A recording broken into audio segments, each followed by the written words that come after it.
হাঁটবেন না।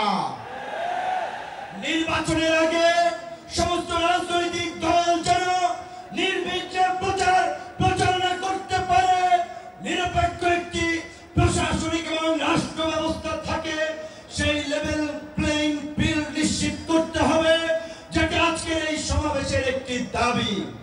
আপনারা যদি ইসলামী রাজনীতি করেন, ইসলামী মূল্যবোধকে সামনে রেখে কথা বলেন, নিশ্চয়ই আপনারা জানেন আল্লাহ তাআলা মানুষকে ধন সম্পদ এবং ক্ষমতা দিয়ে এবং নিয়ে পরীক্ষা করে।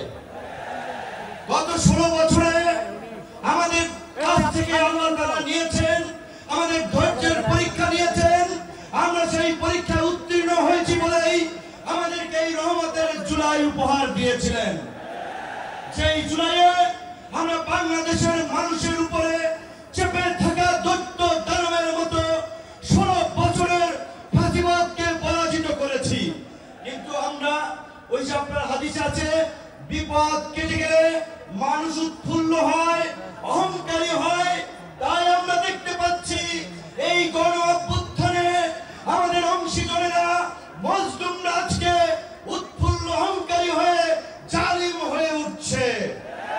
তাই আপনাদেরকে মনে করিয়ে দিতে চাই, আমরা যদি সীমা লঙ্ঘন করি, শেখ হাসিনার মতো আল্লাহ পাকও কিন্তু আমাদেরকে ছাড় দিবেন না। আজকে যেই ছাত্র জনতার সংগ্রামের মধ্যে দিয়ে, যেই রক্ত এবং প্রাণের বিনিময়ে আমরা ঐতিহাসিক পরিবর্তন পেয়েছি, এই পরিবর্তনকে টেকসই করার জন্য আজকে বাংলাদেশের মানুষ যে শাসনতান্ত্রিক এবং সরকার ব্যবস্থার পরিবর্তনের আওয়াজ উঠিয়েছে, সরকারকে বলতে চাই সেই শাসনতান্ত্রিক ব্যবস্থার মৌলিক পরিবর্তন না করে আপনারা নির্বাচনের দিকে হাঁটবেন না। নির্বাচনের আগে সমস্ত রাজনৈতিক দল যেন নির্বিঘ্নে প্রচারণা করতে পারে, নিরপেক্ষ একটি প্রশাসনিক এবং রাষ্ট্র ব্যবস্থা থাকে, সেই লেভেল প্লেইং ফিল্ড নিশ্চিত করতে হবে, যেটা আজকের এই সমাবেশের একটি দাবি। একই সাথে আমরা বলতে চাই, গত এই 11 মাস ধরে স্থানীয় সরকারের কোনো জনপ্রতিনিধি নাই, মানুষের একটা চরম ভোগান্তি। তাই অনতিবিলম্বে স্থানীয় সরকার নির্বাচনের মধ্যে দিয়ে জনগণের এই দুর্ভোগ লাঘব করেন।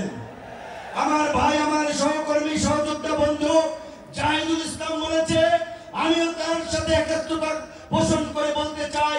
অনেকেই আমাকে ইয়ার্কি করে বলে, ভাই ডাকসুর দাবি কি আপনি নিয়ে গেছেন নাকি? ডাকসুটা আর খোলে নাই আপনার পরে। তো আমি বলতে চাই, ডাকসু সহ সকল ছাত্র সংসদ নির্বাচনের মধ্যে দিয়ে ছাত্র রাজনীতিতে একটি গুণগত পরিবর্তনের ধারা এই সরকারকে শুরু করতে হবে। একই সাথে আমাদের এই অঙ্গীকারের বিনিময়ে এই পরিবর্তনকে দীর্ঘস্থায়ী করার জন্য, এই জুলাইয়ের সুফল মানুষের কাছে পৌঁছে দেওয়ার জন্য ঐতিহাসিক যে জুলাই ঘোষণাপত্র এবং যে জুলাই সনদ, আমরা আশা করি সরকার সেটি এই জুলাই মাসে বাস্তবায়ন করবে। অন্যথায় জুলাইয়ের অংশীদাররা এই 84 উত্তরে